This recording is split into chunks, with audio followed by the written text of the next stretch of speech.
কারণ কাজের ক্ষেত্রে সবার আগে আরবি ভাষা শেখাটা খুবই গুরুত্বপূর্ণ। তাই খুব সহজে এবং খুব দ্রুত আরবিতে কথা বলা শিখতে আমার এই ভিডিওটি সম্পূর্ণ দেখুন। তাহলে চলুন কথা না বাড়িয়ে শুরু করা যাক আজকের ভিডিও। কাম আতি ফুলুস অর্থাৎ কত টাকা দেবেন। আরবিতে হবে কাম আতি ফুলুস, বাংলা অর্থ হবে কত টাকা দেবেন। কাম আতি ফুলুস। কাম শব্দের অর্থ হবে কত, আতি শব্দের অর্থ হবে দেবেন, ফুলুস মানে হবে টাকা। কাম আতি ফুলুস, কত টাকা দেবেন। ইশগুলিনতা, তোমার কাজ কি। আরবিতে হবে ইশগুলিনতা, বাংলা অর্থ হবে তোমার কাজ কি।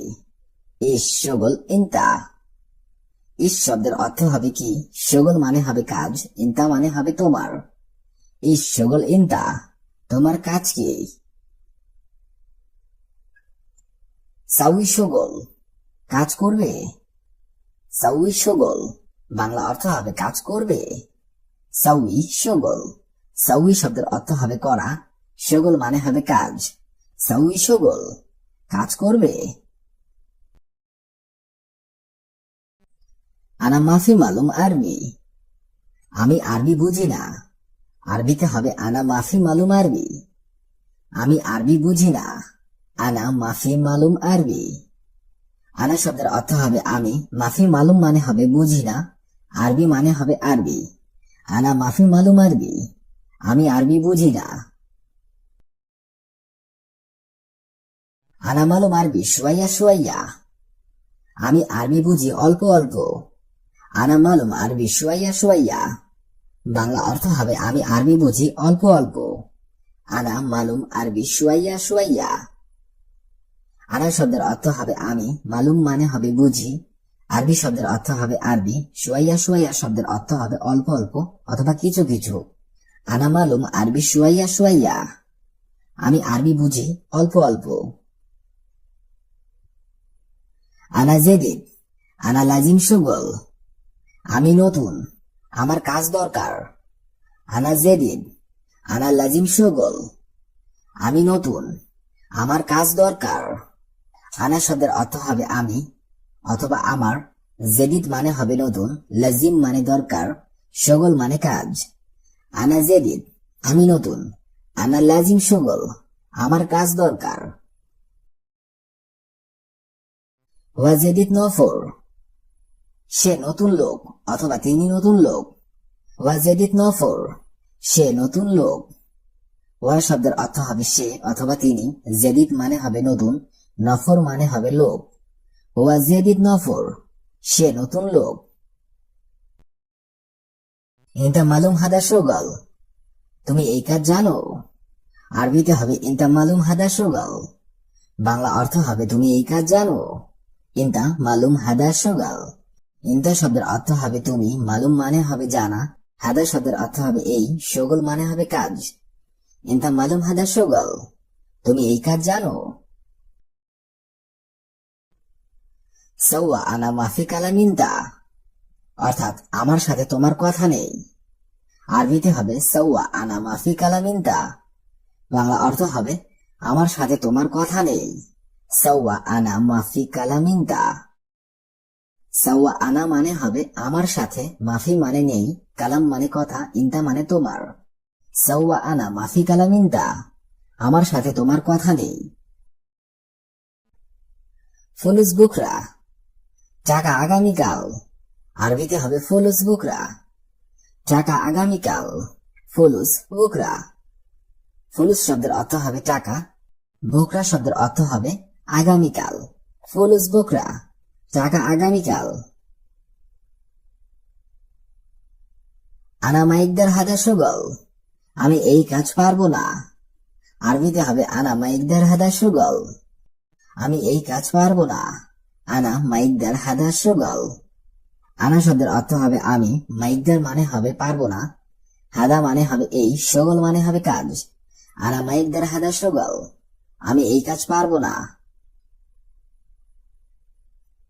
হুয়া রোগরফা, সে রুমে যাচ্ছে অথবা তিনি রুমে যাচ্ছে। আরবিতে হবে হুয়া রুগুরফা, বাংলা অর্থ হবে সে রুমে যাচ্ছে।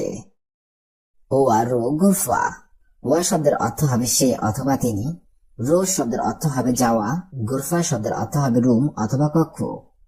হুয়া রো গুরফা, সে রুমে যাচ্ছে। ওয়া লিস রো গুরফা, অর্থাৎ সে রুমে কেন যাচ্ছে। হুয়া লিস রো গুরফা, বাংলা অর্থ হবে সে রুমে কেন যাচ্ছে। হুয়া লিস রো গুরফা। হুয়া শব্দের অর্থ হবে সে অথবা তিনি, লেশ মানে হবে কেন, রোজ শব্দের অর্থ হবে যাওয়া, গোরফা মানে হবে রুম। হুয়া লেশ রো গুরফা, সে রুমে কেন যাচ্ছে। হুয়া রো গুরফা আক্কেল, সে রুমে খেতে যাচ্ছে। আরবিতে হবে হুয়া রো গুরফা আক্কেল, বাংলাতে হবে সে রুমে খেতে যাচ্ছে অথবা তিনি রুমে খেতে যাচ্ছে। হুয়া রো গুরফা আক্কেল। ওয়া মানে হবে সে অথবা তিনি, রো শব্দের অর্থ হবে যাওয়া, গোরফা মানে হবে রুম, আক্কেল মানে হবে খাওয়া। হুয়া রো গোরফা আক্কেল, সে রুমে খেতে যাচ্ছে। হুয়া ওয়েন রো, সে কোথায় যাচ্ছে। আরবিতে হবে হুয়া ওয়েন রো, বাংলা অর্থ হবে সে অথবা তিনি কোথায় যাচ্ছে। হুয়া শব্দের অর্থ হবে সে অথবা তিনি, ওয়েন মানে হবে কোথায়, রো শব্দের অর্থ হবে যাওয়া। হুয়া ওয়েন রো, সে কোথায় যাচ্ছে। আনামা আফগানফর, আমার লোক লাগবে না। আরবিতে হবে আনামা আফগানফর, বাংলা অর্থ হবে আমার লোক লাগবে না।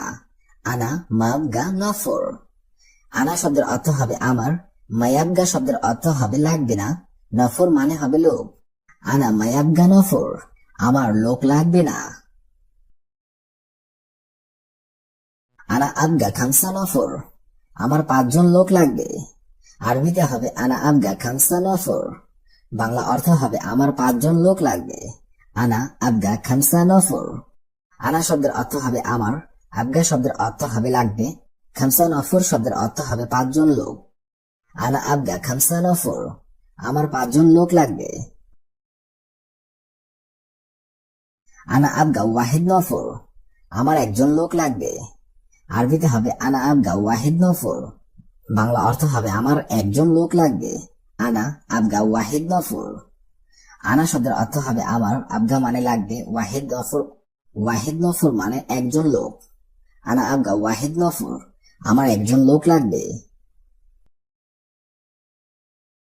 আনা সাউই শগল বাক্কালা, আমি দোকানে কাজ করি। আরবিতে হবে আনা সাউই শগল বাক্কালা, বাংলা অর্থ হবে আমি দোকানে কাজ করি। আনা সাউই শগল বাক্কালা, আনা শব্দের অর্থ হবে আমি, সাউই শব্দের অর্থ হবে করা, শগল মানে হবে কাজ, বাক্কালা মানে হবে দোকান। আনা সাউই শগল বাক্কালা। মুশকিলা অর্থাৎ সমস্যা, আরবিতে হবে মুশকিলা, বাংলাতে হবে সমস্যা। হাবিল অর্থাৎ দড়ি, আরবিতে হবে হাবিল, বাংলাতে হবে দড়ি। তালাজ অর্থাৎ বরফ, আরবিতে হবে তালাজ, বাংলাতে হবে বরফ। শখস অর্থাৎ ব্যক্তি, আরবিতে হবে শখস, বাংলাতে হবে ব্যক্তি। সোয়াল অর্থাৎ প্রশ্ন, আরবিতে হবে সোয়াল, বাংলাতে হবে প্রশ্ন। মালিশ অর্থাৎ দুঃখিত, আরবিতে হবে মালিশ, বাংলাতে হবে দুঃখিত। শব্দগুলো আরেকবার করে শিখে নেওয়া যাক। মুশকিলা অর্থাৎ সমস্যা, হাবিল অর্থাৎ দড়ি, তালাজ অর্থাৎ বরফ, শখস অর্থাৎ ব্যক্তি, সোয়াল অর্থাৎ প্রশ্ন, মালিশ অর্থাৎ দুঃখিত। ময়াহার অর্থাৎ গরম পানি, আরবিতে হবে ময়াহার, বাংলাতে হবে গরম পানি। হার জিয়াদা অর্থাৎ বেশি গরম, আরবিতে হবে হার জিয়াদা, বাংলাতে হবে বেশি গরম। জিয়াদা অর্থাৎ বেশি, আরবিতে হবে জিয়াদা, বাংলাতে হবে বেশি। কবির অর্থাৎ বড়, আরবিতে হবে কবির, বাংলাতে হবে বড়।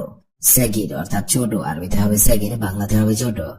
মকসুর অর্থাৎ ভাঙ্গা, আরবিতে হবে মকসুর, বাংলাতে হবে ভাঙ্গা। শব্দগুলো আরেকবার করে শিখে নেওয়া যাক। ময়াহার অর্থাৎ গরম পানি, হার জিয়াদা অর্থাৎ বেশি গরম, জিয়াদা অর্থাৎ বেশি, কবির অর্থাৎ বড়, সগির অর্থাৎ ছোট, মকসুর অর্থাৎ ভাঙ্গা। বাকালা অর্থাৎ দোকান, আরবিতে হবে বাকালা, বাংলাতে হবে দোকান। তাগিল অর্থাৎ ভারী, আরবিতে হবে তাগিল, বাংলাতে হবে ভারী। অরাগা অর্থাৎ কাগজ, আরবিতে হবে অরাগা, বাংলাতে হবে কাগজ। সেবক অর্থাৎ খাদেম, আরবিতে হবে সেবক, বাংলাতে হবে খাদেম। বার্নামেজ অর্থাৎ অ্যাপস, আরবিতে হবে বার্নামেজ, বাংলাতে হবে অ্যাপস। খেবির অর্থাৎ বয়স্ক মানুষ, আরবিতে হবে খেবির, বাংলাতে হবে বয়স্ক মানুষ। শব্দগুলো আরেকবার করে শিখে নেওয়া যাক। বাকালা অর্থাৎ দোকান, তাগিল অর্থাৎ ভারী, রাগা অর্থাৎ কাগজ, সেবক অর্থাৎ খাদেম। বার্নামেস অর্থাৎ অ্যাপস, কেবির অর্থাৎ বয়স্ক মানুষ। হাবিল অর্থাৎ দড়ি, আরবিতে হবে হাবিল, বাংলাতে হবে দড়ি। গিদ্দাম অর্থাৎ সামনে, আরবিতে হবে গিদ্দাম, বাংলাতে হবে সামনে। অরা অর্থাৎ পিছনে, আরবিতে হবে অরা, বাংলাতে হবে পিছনে। ফোক অর্থাৎ উপরে, আরবিতে হবে ফোক, বাংলাতে হবে উপরে। তাহাদ অর্থাৎ নিচে, আরবিতে হবে তাহাদ, বাংলাতে হবে নিচে। ওয়াগিফ অর্থাৎ থামা, আরবিতে হবে ওয়াগিফ, বাংলাতে হবে থামা। শব্দগুলো আরেকবার করে শিখে নেওয়া যাক। হাবিল অর্থাৎ দড়ি, গিদ্দাম অর্থাৎ সামনে, অরা অর্থাৎ পিছনে, ফোক অর্থাৎ উপরে, তাহাদ অর্থাৎ নিচে, ওয়াগিফ অর্থাৎ থামা। বাংলাতে হবে ঠিক আছে। ইজহাব অর্থাৎ যাই, আরবিতে হবে ইজহাব, বাংলাতে হবে যাই। ইলাল অর্থাৎ দিকে, আরবিতে হবে ইলাল, বাংলাতে হবে দিকে। যাও অর্থাৎ আবহাওয়া, আরবিতে হবে যাও, বাংলাতে হবে আবহাওয়া। শিহাব অর্থাৎ উল্কা, আরবিতে হবে শিহাব, বাংলাতে হবে উল্কা। গাজ অর্থাৎ গ্যাস, আরবিতে হবে গাজ, বাংলাতে হবে গ্যাস। শব্দগুলো আরেকবার করে শিখে নেওয়া যাক। ইয়াল্লা অর্থাৎ ঠিক আছে। ইজহাব অর্থাৎ যাই, ইলাল অর্থাৎ দিকে, যাও অর্থাৎ আবহাওয়া, শিহাব অর্থাৎ উল্কা, গাজ অর্থাৎ গ্যাস।